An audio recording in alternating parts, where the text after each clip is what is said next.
خدا ان مذہب کی آئیڈینٹی علیحدہ علیحدہ دیکھتا ہی نہیں ہے. تو اس کی آئیڈینٹی کو بتانا تھا کہ مضمون ایک ہی چل رہا ہے تو مختلف امتیں نہیں ہو، ایک ہی امت ہو. وہاں سے پھر معراج شروع ہوتی ہے.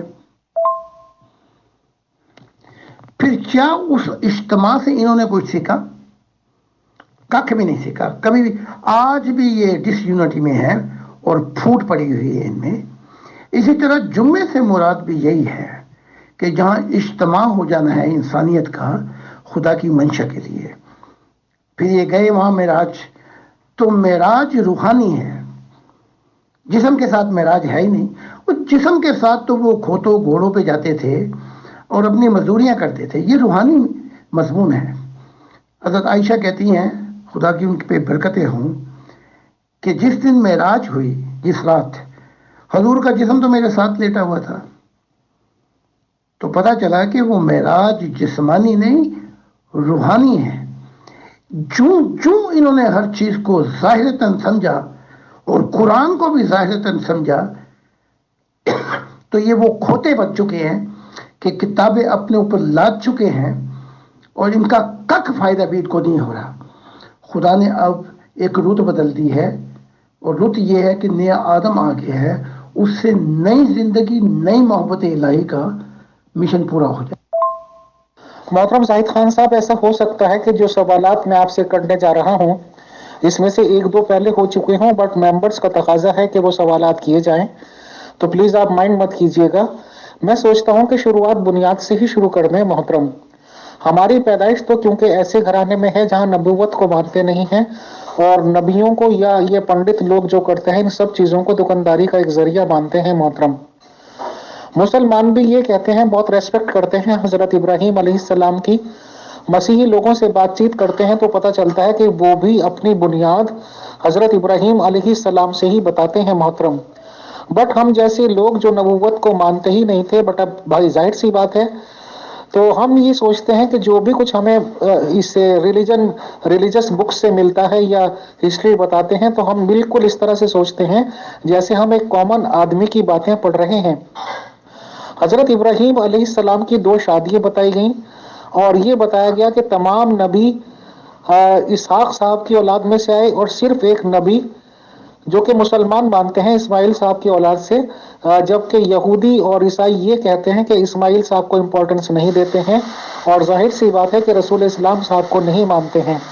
تو پہلا سوال تو آپ سے یہ ہے کہ آپ اسحاق صاحب کو امپورٹنس دیں گے یا اسماعیل صاحب کو بھی؟ پہلا سوال بتائیں. شکریہ. اگر ہندو دکانداری سمجھتے ہیں تو اسلام میں بھی تو قرآن میں ہے کہ مسلمان تجارت کرتے ہیں، سودے بازی کرتے ہیں، خدا سے دنیا اور آخرت مانگتے ہیں. تو یہ بھی ہندوؤں سے کوئی، بلکہ ہندوؤں کے بھائی کہہ لیں.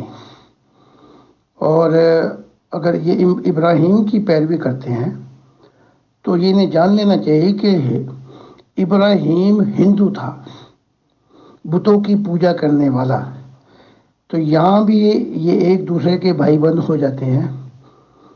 بالکل ہندو تھا، کبھی ستاروں کی، کبھی سورج کی، کبھی چاند کی پوجا کرتا تھا. بلکہ اس کا باپ جو تھا اگر وہ کاروبار کرتا تھا یہی بتوں کا. تو آپ سارے بھائی بند ہیں. اب آپ کے اگلے سوال کی طرف آتے ہیں.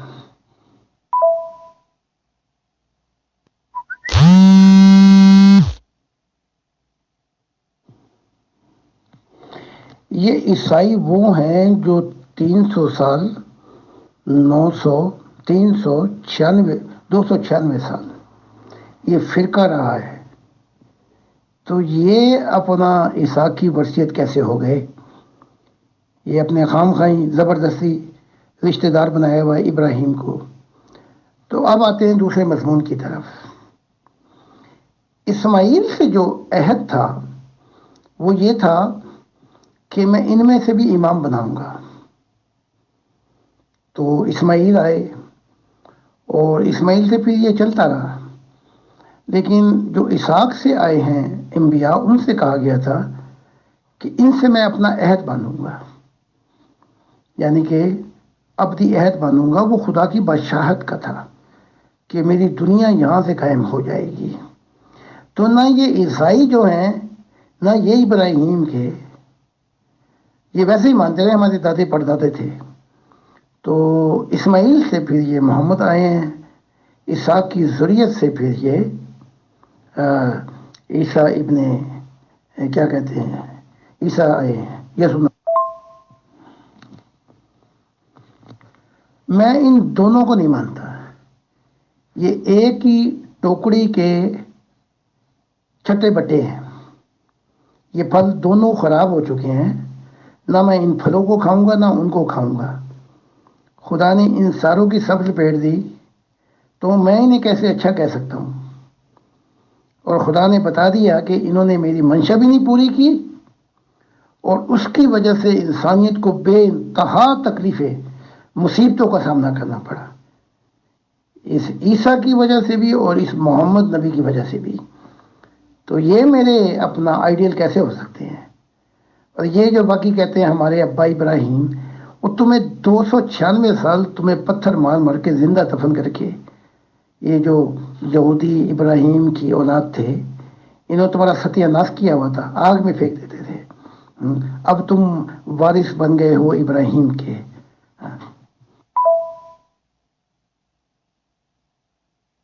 محترم زاہد خان صاحب، ابراہیم جی کے ریگارڈنگ میرا پہلا سوال آپ سے یہ ہے محترم کہ ان کے جو بچہ ہوا، مسلمان تو یہ سٹوری بتاتے ہیں کہ اسماعیل صاحب اور ان کی والدہ کو بالکل چھوٹے سے بچے تھے جب وہ ریگستان صحرا میں چھوڑ کر آ گئے ابراہیم صاحب.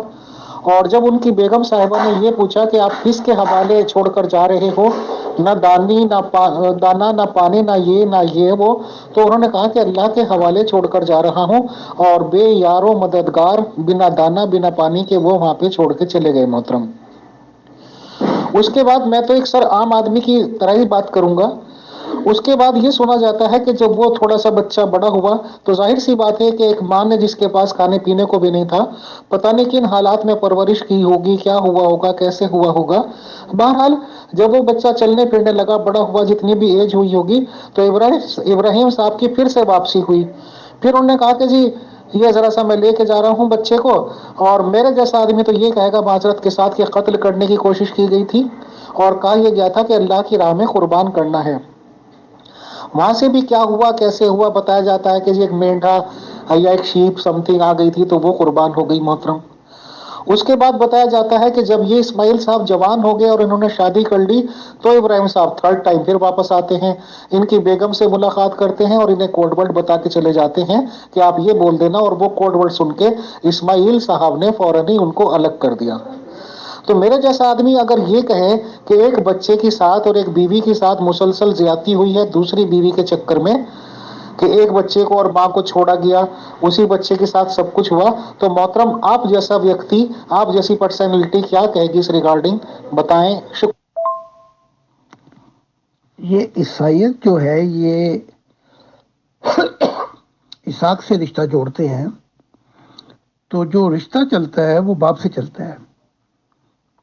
تو اب یہ انہوں نے بی بی مریم سے رشتہ جوڑا ہوا ہے جو ماں سے رشتہ نہیں چلتا. اب آتے ہیں ہم اصل سوال کی طرف، پہلے سوال کی طرف.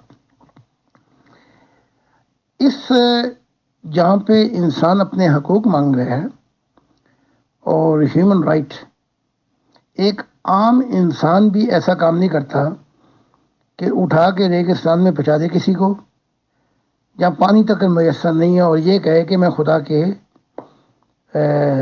سپرد میں کرنے لگا ہوں.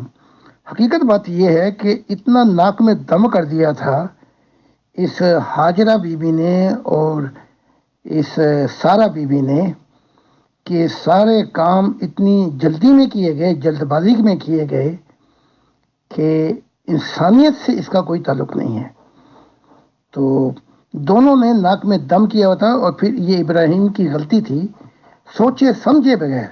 اگر میرا ہوتا، میں اپنی مثال دیتا ہوں اور آپ کی مثال بھی دیتا ہوں.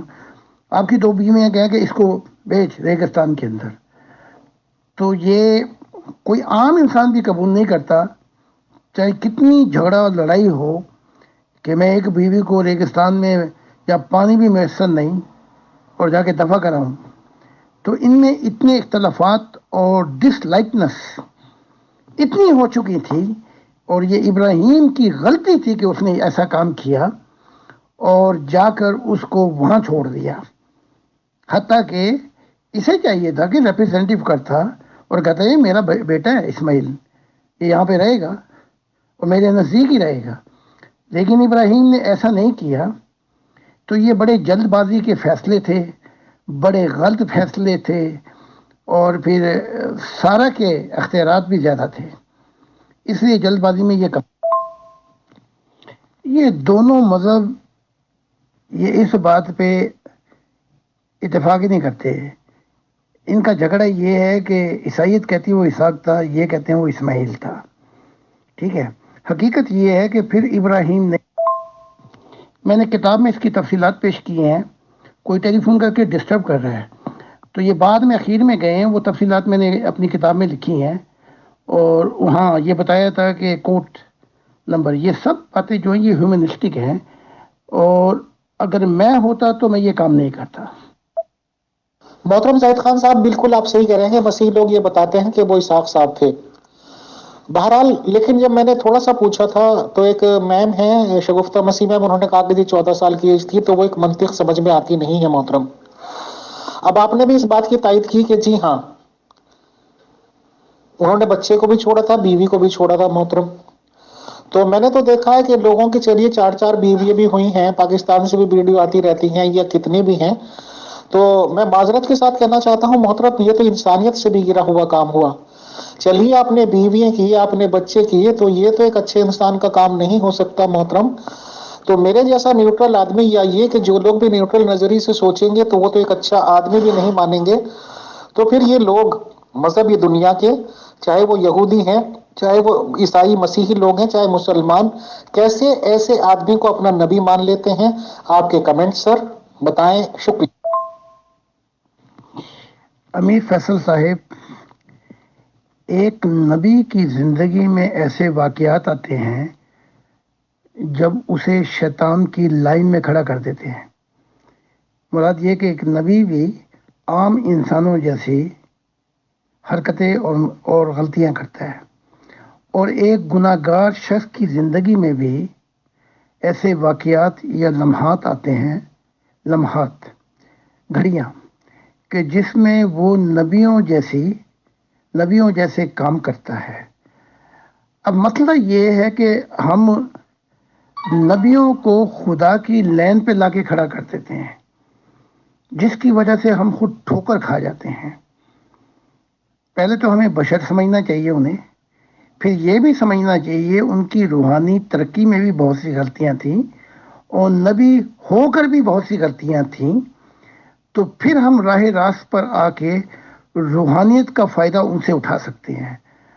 ورنہ انہیں آسمان پہ اٹھا کے خدا کے ساتھ بٹھا کر پھر جو ہمیں ٹھوکریں ملتی ہیں، پھر ہم انہیں ایک امیج دے دیتے ہیں. اس سے زیادہ روحانیت کا ہمارے سے کوئی تعلق نہیں رہتا. محترم زاہد خان صاحب، بالکل آپ نے صحیح فرمایا. اس میں ایک امپورٹنٹ بات یہ بھی ہے محترم کہ مسلمان بھی اور مسیحی بھی دونوں اس بات پہ متفق ہیں کہ ان کی بہت زیادہ ایجڈ پرسن وہ ہو گئے تھے اور ان کو اولاد نہیں ہوئی تھی، جبکہ یہ لوگ دونوں ہی یہ بتاتے ہیں کہ خدا تعالیٰ نے وعدہ ان سے کر رکھا تھا کہ وہ ان کو ایک بچہ دے گا جس کی نسلوں سے شاید آگے کچھ یہ ہوگا وہ ہوگا. بٹ محترم ایز اے کامن انسان ہی بالکل یہ کہنا پڑے گا کہ انہوں نے تو یقین نہیں کیا کہ خدا تعالیٰ انہوں نے بچہ دے گا. وہ تو ایک بیوی کے اوپر بیٹھے نہیں رہ گئے محترم، انہوں نے تو دوسری شادی کی، بھلے ہی اس سے بچے ہو گئے اور پھر ان بیوی سے بھی ہو گئے جنہوں نے پہلے شادی کر رکھی تھی. تو کیا یہ سر خدا پہ عدم اعتماد نہیں ہے؟ کہ یعنی کہ خدا پہ اعتماد نہیں تھا تو کیا ایسا آدمی نبی ہو سکتا ہے محترم؟ بتائیں. شکریہ.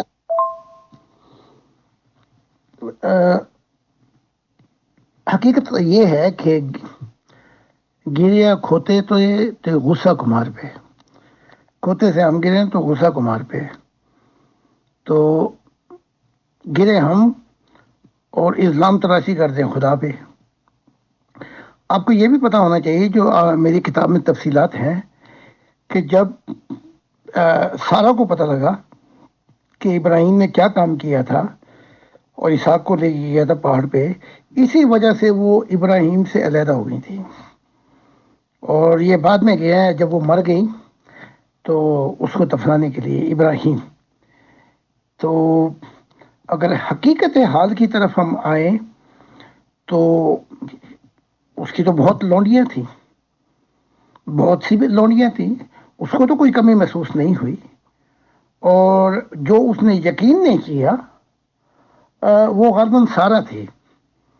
تو ابراہیم نے تو سجدہ کیا، وہ جو آئے بھی تھے تو یقین کیا. تو یہ واقعات ہیں. تو جو لونڈیوں سے شادیاں ہوئی ہیں ان کے اولادوں میں سے بھی بچے پیدا ہوئے، جیسے غالباً کتورا کی اولاد میں سے اس سے 6 یا غالباً 8 بچے تھے. تو ابراہیم نے ان کو ان کی میراث دے کے غالباً بھیج دیا تھا دوسرے ملکوں میں. تو یہ لمبی داستان ہے، کیونکہ وہ جو بچے کتورا سے ہوتے انہیں، اور کتورا نے بھی ابراہیم کا ناک میں دم کیا ہوا تھا. تو یہ باقی جو وعدہ تھا یہ اسحاق سے یہ چلتا رہا، کیونکہ اسحاق نے پھر گدی سنبھال لی تھی اور اپنے پرانے وطن واپس نہیں گیا بلکہ اپنے باپ کا کام کرتا رہا. تو اس کو یہ برکت مل گئی. تو بالکل یہ انسانی غلطیاں ہیں، اور ان انسانی غلطیوں کو جو ٹھیک کرنے والے ٹھیکے دار ہیں یہ ہیں عیسائی اور یہ مسلمان ہیں، بلکہ یہودی بھی اس غلطیوں کو ٹھیک نہیں کرتے. محترم زاہد خان صاحب، میں نے 2 باتیں امپورٹنٹ آپ سے کہیں کہ بیوی اور بچے کو چھوڑا. میں نے یہ کہا کہ انہوں نے اولاد جو خدا نے وعدہ کی تھی کہ دیں گے اس پہ یقین نہیں کیا، دوسری شادی کی. دونوں ہی کام ایک طرح سے اللہ تعالیٰ پہ اعتماد نہ کرنے والے تھے محترم. اور آپ نے بہت ہی کھلے دل سے، اوپن ہارٹ سے، جیسے کہ آپ کی عادت بھی ہے، ان دونوں باتوں کو مانا اور یہ کہا کہ وہ لوگ بھی تو بشری ہوتے ہیں الٹیمیٹلی محترم. تو اگر وہ لوگ بشری ہوتے ہیں اور انڈاؤٹیڈلی وہ بشر ہی ہوتے ہیں تو پھر ہم جیسے لوگوں پہ کیا پابندی سر کہ ہم انہیں نبی مانے ہی مانے؟ جب ایک نبی اور عام آدمی کی کرنے میں فرق ہی نہیں ہے، ایک عام آدمی بھی یہ تو کر سکتا تھا اور ایک نبی نے بھی کی، تو ہم پہ یہ کیوں لازمی قرار دیا جاتا ہے کہ ہم ایسے لوگوں کو نبی مانے ہی مانے، اور اگر نبی نہیں مانتے تو ہمیں دین سے ہی خارج کر دیا جاتا ہے؟ محترم آپ بتائیں. شکریہ.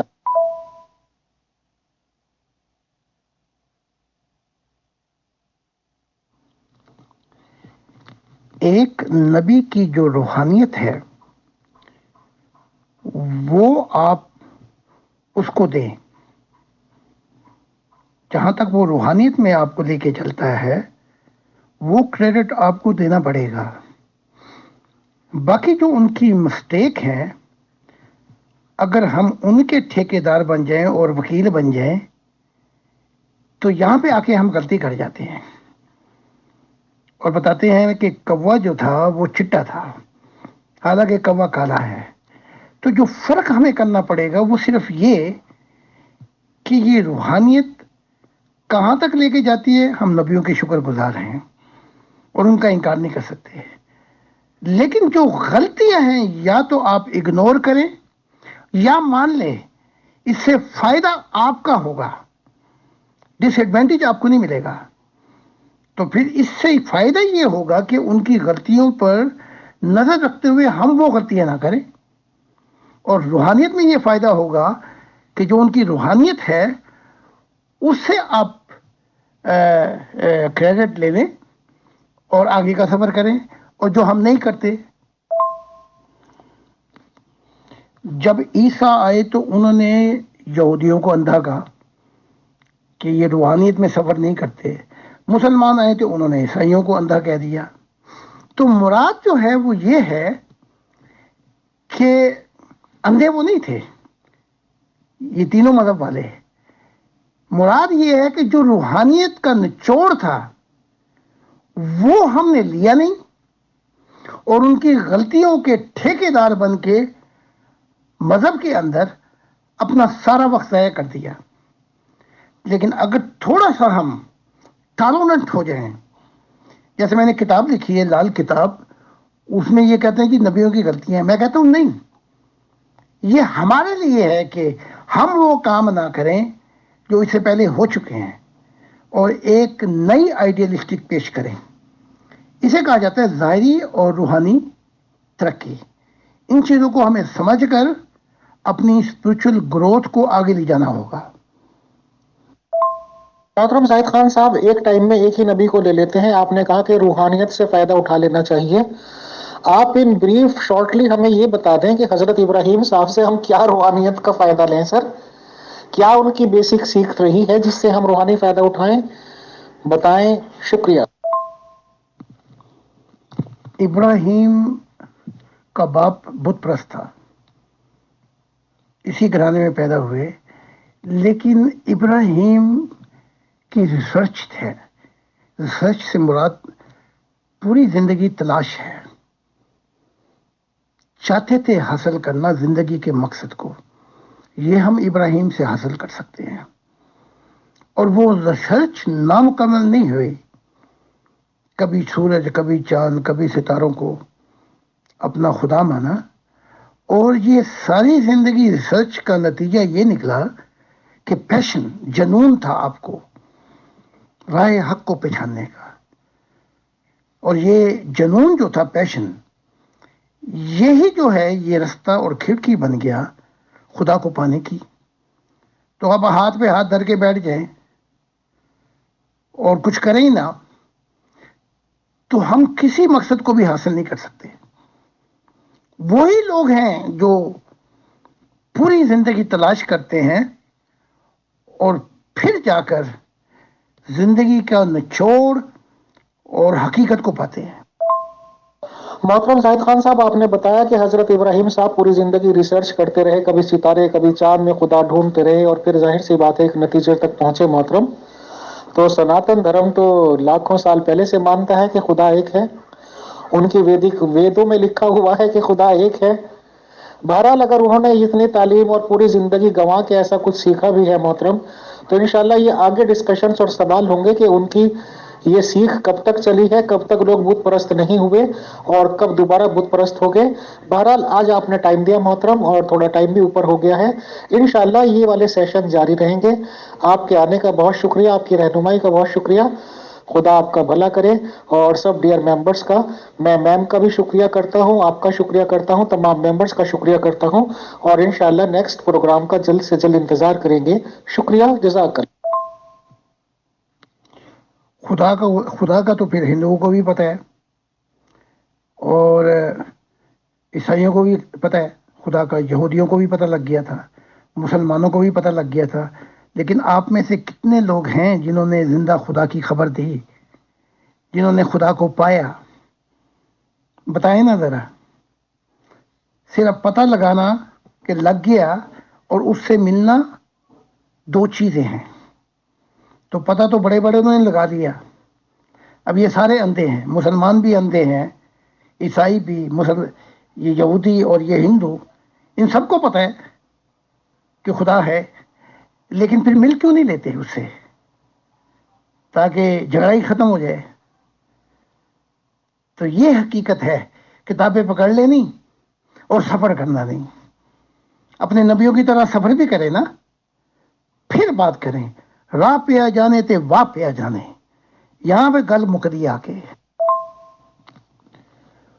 ہو گئے دو روز میں آباد بھی برباد بھی، اب تمنا ہے یہی آئے نہ ان کی یاد بھی.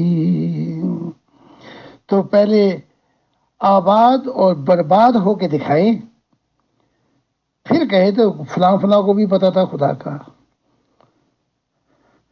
وفا جن سے کی بے وفا ہو گئے، وہ وعدے محبت کے کیا ہو گئے. پہلے وہ وعدے جو محبت کے ہیں ان میں ڈوب کر تو دیکھیں، پھر بات کریں تو پھر مزہ ہی کچھ اور آئے گا.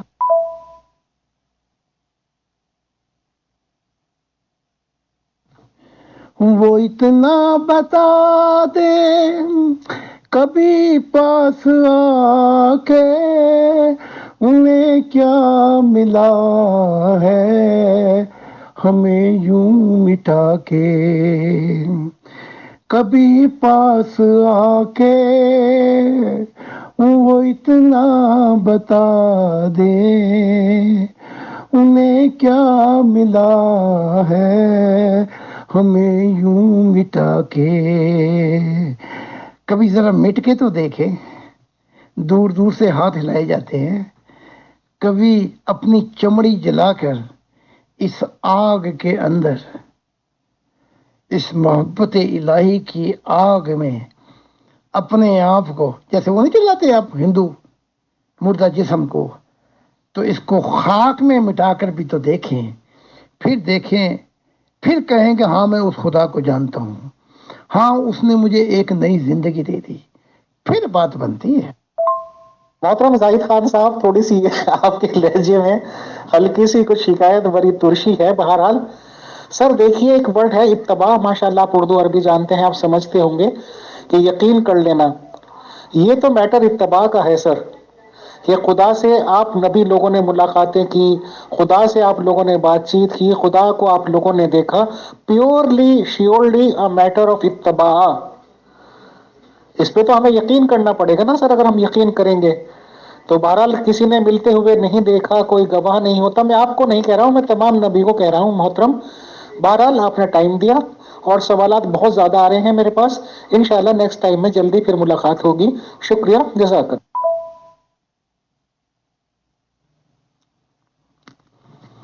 ہم نے آپ سے محبت کی اور محبت میں ترشی ہے ہی نہیں. محبت میں کیا ہے؟ محبت میں پھر یہ ہے، سارنگا تیری یاد میں نین ہوئے بے چین،